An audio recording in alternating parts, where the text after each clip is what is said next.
ASMR video here on the channel. Today we're back with the history videos.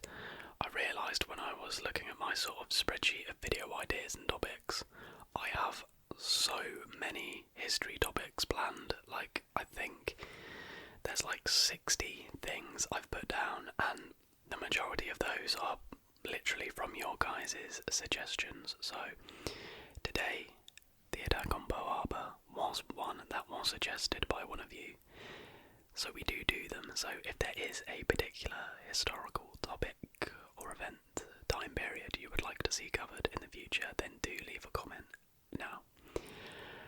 But yeah, today we're looking at the Pearl Harbour attack, and I reckon we waste no more time with introductions and get straight into the history.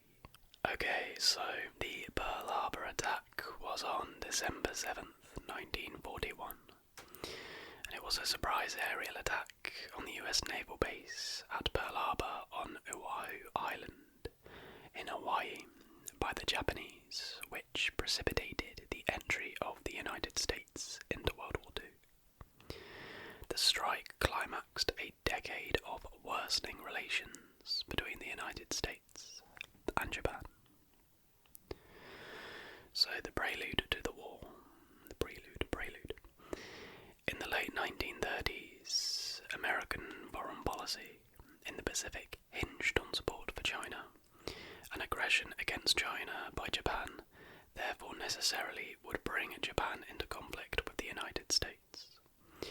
As early as 1931, the Tokyo government had extended its control over the Chinese province of Manchuria, and the following year, the Japanese cemented their hold on the region with the creation of the puppet state of Manchukuo.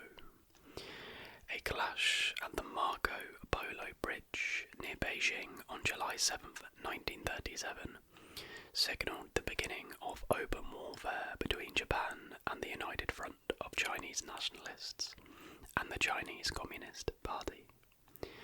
In response, the United States government extended its first loan to China in 1938. In July 1939, the US announced the termination of the 1911 Treaty of Commerce and Navigation with Japan. Beginning in the summer of 1940, the US began to restrict the export to Japan of materials useful in war. Between June 1940 and the fateful crisis of December 1941, the tension constantly mounted. In July 1941, by which time the Japanese had occupied all of Indochina and had entered into an alliance with the Axis powers, that's Germany and Italy, the US government severed all commercial and financial relations with Japan. Japanese assets were frozen and an embargo was declared on shipments to Japan of petroleum and other vital war materials. Militarists were steadily gaining influence in the Tokyo government. They bitterly resented US aid to China, which by this time had been stepped up. They saw in the German invasion of the Soviet Union an unrivaled opportunity to pursue a policy of aggression in the Far East, without danger of an attack upon their rear by the forces of the Red Army. Nonetheless, negotiations looking to find some kind of understanding between the US and Japan took place through the autumn of 1941, and not until near the end of November did it become clear that no agreement was possible. Although Japan continued to negotiate with the US up to the day of the Pearl Harbour attack, the government of Prime Minister Tojo Hideki decided on war. Admiral Yamamoto Isoroku, going to be testing my pronunciation skills again, the Commander-in-Chief of Japan's combined fleet, had planned the attack against the US Pacific Fleet with great care. Once the US fleet was out of action, the way for the unhindered Japanese conquest of all of Southeast Asia and the Indonesian archipelago would be open. order for the assault was issued on the 5th of November 1941, and on the 16th, the task force began its rendezvous in the Kuril Islands. Commanders were instructed that the fleet might be recalled, however, in case of a favourable outcome of the negotiations in Washington, D.C. On November 26th, Vice Admiral Nagumo Chuichi led a fleet including 6 aircraft carriers, 2 battleships, 3 cruisers and 11 destroyers to a point some 275 miles north of Hawaii. From there, about 360 planes in total were launched. Now moving on to warnings and responses. The US Pacific Fleet had been stationed at Pearl Harbor since April 1940, in addition to nearly 100 naval vessels, including 8 battleships. There were substantial military and air forces. As the tension mounted, Admiral Husband E. Kimmel and Lieutenant General Walter C. Short, who shared command at Pearl Harbor, were warned of the possibility of war, specifically on October 16th and again on November 24th and 27th. The notice of November 27th to Kimmel began, "This dispatch is to be considered a war warning." It went on to say that negotiations have ceased, and directed the Admiral to execute an appropriate defensive deployment. Kimmel also was ordered to undertake such reconnaissance and other measures as you deem necessary. The communication of the same day to Short declared that hostile action is possible at any moment, and like its naval counterpart urged measures of reconnaissance. In response to these warnings, the measures taken by the Army and Navy commanders were, as the event proved, far from adequate. Short ordered an alert against sabotage and concentrated most of his fighter planes at the base of the Wheeler Field in an effort to prevent damage to them. He also gave orders to operate 5 of the mobile radar sets that had been set up in the island from 4 a.m. to 7 a.m., considered to be the most dangerous period. Radar training, however, was in a far from advanced stage. Kimmel, despite the fact that his intelligence had not been able to locate substantial elements in the Japanese fleet, especially the first-line ships in carriers divisions 1 and 2, did not expand his reconnaissance activities to the northwest, the logical point for an attack. He moored the entire fleet in the harbour and permitted a part of his personnel to go on shore leave. Neither of these officers suspected that the base at Pearl Harbor would itself be subjected to attack. Nor, for that matter, is there any indication that their superiors in Washington were in any way conscious of the approaching danger. In the 10 days between the war warning of November 27th and the Japanese attack itself, no additional action was taken by Washington. Early on Sunday morning, December 7th, Washington learned that the Japanese ambassadors had been instructed to ask for an interview with the Secretary of State at 1 p.m, which was 7:30 a.m. Pearl Harbor time. This was a clear indication that war was at hand. The message took some time to decode, and it was not in the hands of the Chief of Naval Operations until about 10:30. It was delivered to the War Department between 9 and 10 a.m. General George Marshall, the U.S. Army Chief of Staff, was out horseback riding and did not see the dispatch until he arrived at his office at about 11:15 a.m. The Chief of Naval Operations, Admiral Harold Stark, even then did not think that the communication called for any additional instructions to Kimmel. However, Marshall did decide to send a new warning and gave orders to the military command to communicate with the Navy. He did not telephone, fearing that his words might be intercepted, and instead sent his dispatch by telegram. There was a mix-up in communication, however, and the warning did not reach Hawaii until after the attack had begun. It is important to note that it had not been filed until noon, only an hour before the Japanese planes moved in on the Japanese. At Pearl Harbor itself, there were incidents that, properly interpreted, might have given a brief warning. 4 hours before the decisive moment, a Japanese submarine was sighted by the minesweeper USS Condor. About 2.5 hours later, the commander of the destroyer USS Ward sent a message saying that he had attacked, fired upon and dropped depth charges upon submarine operating in defensive sea area near Pearl Harbor. While Kimmel waited for confirmation of this report, the Japanese opened hostilities. In these same morning hours, US Army Private George Elliott, practicing on the radar set after its normal closing time, noticed a large flight of planes on the screen. Flipping out, you shit yourself, wouldn't you? When he telephoned his lieutenant, he was told to disregard the observation, as a flight of B-17 bombers from the United States was expected at that time. Once again, an opportunity missed. And that brings us on to the attack itself. The first Japanese dive bomber appeared over Pearl Harbor at 7:55 AM local time. It was part of a first wave of nearly 200 aircraft, including torpedo planes, bombers and fighters.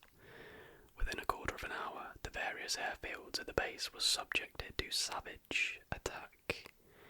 Due to the short's anti-sabotage measures, the US military aircraft were packed tightly together at the naval station on Ford Island and adjoining Wheeler and Hickam fields, and many were destroyed on the ground by Japanese strafing. At Wheeler Field in particular, the destruction was fearful. Of the 126 planes on the ground, 42 were totally destroyed, 41 were damaged, and only 43 were left fit for service. Only 6 US planes got into the air to repel the attackers of this first assault. In total, more than 180 aircraft were destroyed. At the same time, a massive action was directed against Kimmel's fleet. The ships anchored in the harbour made perfect targets for the Japanese bombers, and because it was a Sunday morning, they were not fully manned. Most of the damage to the battleships was inflicted in the first 30 minutes of the assault. The battleship USS Arizona blew up with a tremendous explosion. Riddled with bombs and torpedoes, the USS West Virginia settled on an even keel on the bottom of the harbour. The USS Oklahoma, hit by 4 torpedoes within 5 minutes, rolled completely over, with its bottom and propeller rising above the waters of the harbour. The USS California, the flagship of the Pacific battle force, was torpedoed and ordered abandoned as it slowly sank in shallow water. The target ship USS Utah also was sunk. Hardly a vessel escaped damage. The anti-aircraft crews on the various vessels were fairly prompt in getting into action, and army personnel fired with what they had, but the force of the attack was in no seriously way blunted. At 8:50 AM, the second wave of the attack began. Less successful than the first, it nonetheless inflicted heavy damage. The battleship USS Nevada had sustained a torpedo hit during the first wave, but its position at the end of Battleship Row allowed it greater freedom of action than the other moored capital ships. It was attempting to get underway when the second wave hit. It was struck by 7 or 8 bombs and was grounded at the head of the channel. The battleship USS Pennsylvania was set ablaze by bombs, and the 2 destroyers moored near it were reduced to wrecks.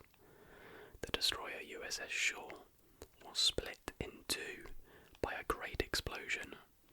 Shortly after 9 AM, the Japanese withdrew. No one could doubt the Japanese had gained a great success. The Arizona and the Oklahoma were destroyed with great loss of life, and 6 other battleships suffered varying degrees of damage. 3 cruisers, 3 destroyers, and other vessels were also damaged. US military casualties totaled more than 3,400, including more than 2,300 killed. Heavy damage was inflicted on both Army and Navy aircraft on the ground. The Japanese lost from 29 to 60 planes, 5 midget submarines, perhaps 1 or 2 fleet submarines, and fewer than 100 men. The Japanese task force retired from the theatre of battle without being attacked. There was, however, one consoling feature to the tragedy. As a result of the dispositions made by Kimmel, 2 US aircraft carriers were not in the harbour. The USS Enterprise, under Admiral William Halsey, was on a mission to reinforce the Wake Island garrison with marine planes and aviators. The USS Lexington was undertaking a similar mission to ferry marine dive bombers to Midway. These operations also meant that 7 heavy cruisers and a division of destroyers were at sea. The Enterprise was scheduled to return to Pearl Harbor on December 6th, but was delayed by weather. A third carrier, the USS Saratoga, was embarking a fresh complement of aircraft in San Diego on the morning of the attack. The Pearl Harbor attack severely crippled US naval and air strength in the Pacific. However, of the 8 battleships, all but the Arizona and Oklahoma were eventually repaired and returned to service, and the Japanese failed to destroy the important oil storage facilities on the island.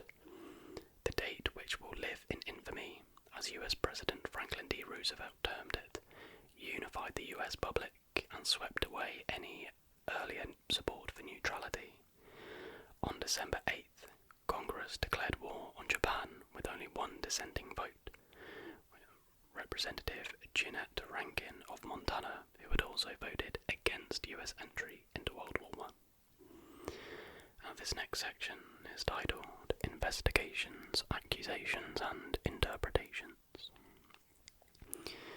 The extent of the disaster and the unpreparedness of the US military provoked considerable criticism and led to numerous investigations.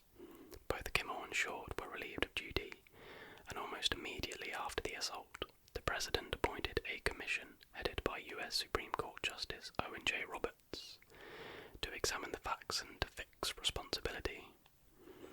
At a later date, both Army and Navy boards reviewed the problem. In 1946, a full-scale congressional investigation took place. Prior to the September 11 attacks, probably no episode in US military history was so thoroughly examined, and on none has a wider divergence of opinion been expressed. The most extreme view of the disaster is not to be found in any of the numerous investigations, but was decimated long after the tragedy by those supporting the so-called backdoor to war theory. Among the earliest and most prominent exponents of this theory was Rear Admiral Robert Theobald, a Pacific Task Force commander whose career was sidelined after he clashed with the superiors and failed to challenge the Japanese attacks on Attu and Kiska in the Aleutians. The Final Secret of Pearl Harbor, published in 1954, Theobald asserted that Roosevelt, by unrelenting diplomatic pressure, enticed Japan to initiate hostilities with a surprise attack by holding the Pacific Fleet in Hawaiian waters as an invitation to that attack. This position found little support among mainstream historians at the time, and declassified documents relating to the capabilities and limitations of US code-breaking efforts would serve to further undermine the backdoor theory. Roosevelt did indeed pursue a policy of support for nationalist China, which acted as a substantial irritant to the Tokyo government and did much to provoke it to action. At the same time, there is substantial evidence that he sought to postpone a clash rather than to incite one, and even in the closing days of the negotiations, he made an appeal to Japanese Emperor Hirohito, which, if listened to, might have had that effect. The excess of the attack on Pearl Harbor was primarily due to the Americans' false estimate of the enemy's capabilities and intentions. The authorities in Washington knew that the Japanese forces were moving southward into the Gulf of Thailand. They did not believe that coincident with this move the Japanese could or would mount an attack on the Hawaiian base. It seemed logical too that the Japanese would avoid such action because it would inevitably bring the United States into the war. Operations in the Pacific directed against the British and the Dutch might not have had this effect. The possibility of an air attack on Pearl Harbor had been frequently discussed among US military planners in the course of the year. But as matters came to a crisis for the reasons mentioned above, it fell into the background. It is a difficult matter to apportion responsibility between Washington and the commanders on the spot. In a report presented only a few weeks after it had been appointed by Roosevelt, on December 17, 1941, the Roberts Commission placed the principal blame for the disaster upon Kimmel and Short. The Army and Navy Commissions, which later examined the problem, took a contrary view, throwing the blame on the War and Navy departments. The majority report of a congressional committee, rendered in 1946, while not avoiding criticism of the Chief of Naval Operations and the US Army Chief of Staff, stressed the lack of preparation in Hawaii. Two members of this committee strongly dissented, severely blaming the authorities in Washington, and a third took a kind of middle ground. Those who defend the position of the Hawaiian commanders make the following points. Short reply to Marshall's warning of November 27th, Department alerted to prevent sabotage. When this reply passed over the Chief of Staff's desk, he neglected to notice that it mentioned only this one kind of preparation. At no time in the next 10 days was this neglect repaired. As for Kimmel, the point has been made that he was inadequately informed as to the seriousness of the crisis. In the months before Pearl Harbor, the armed services, through the breaking of the Japanese code, were able to get much information as to Japanese purposes. Not a small part of this related to the position of the naval forces in Hawaii.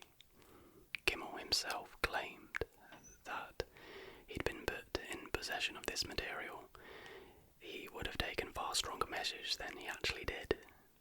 In defence of his failure to undertake more vigorous measures of reconnaissance, he urged the importance of his training program and the limited nature of his resources. The critics of Washington also asserted that by the evening of December 6th, the President had clear evidence that war was impending and that he should have taken prompt measures to alert the War and Navy departments. This view attached little importance to the warnings of November 27th. So there we have it. That's like a bit of the debate as to truly whose fault was it. And not to, be a complete cop-out, it was probably a little sprinkling of everybody, to be honest. Washington clearly inept in their sort of planning, and as the article mentioned, it got sort of pushed to the background, but then the people on Pearl Harbor had ample opportunity to deal with the threat. And there you go, that is a whispered history of the attack on Pearl Harbor. A really interesting topic, event, absolutely devastating. Hopefully I'll remember to put plenty of images alongside. I recognise we've kind of done the way we do the history videos previously. We'd have like a nice flowing timeline, but I haven't really done any really long, like World War I, World War II, Vietnam War, where it's like split up into dates and stuff. But maybe we'll do one in the future. But everybody, I really hope you did enjoy this video. You found it informative and most importantly relaxing. Like I said earlier, if you have any requests for videos you'd like to see, whether they be history videos or fact videos or anything you think suits the channel and the kind of content we do here, then do feel free to comment them down below. Thank you guys guys so much for watching. If you did enjoy, please do give this video a like.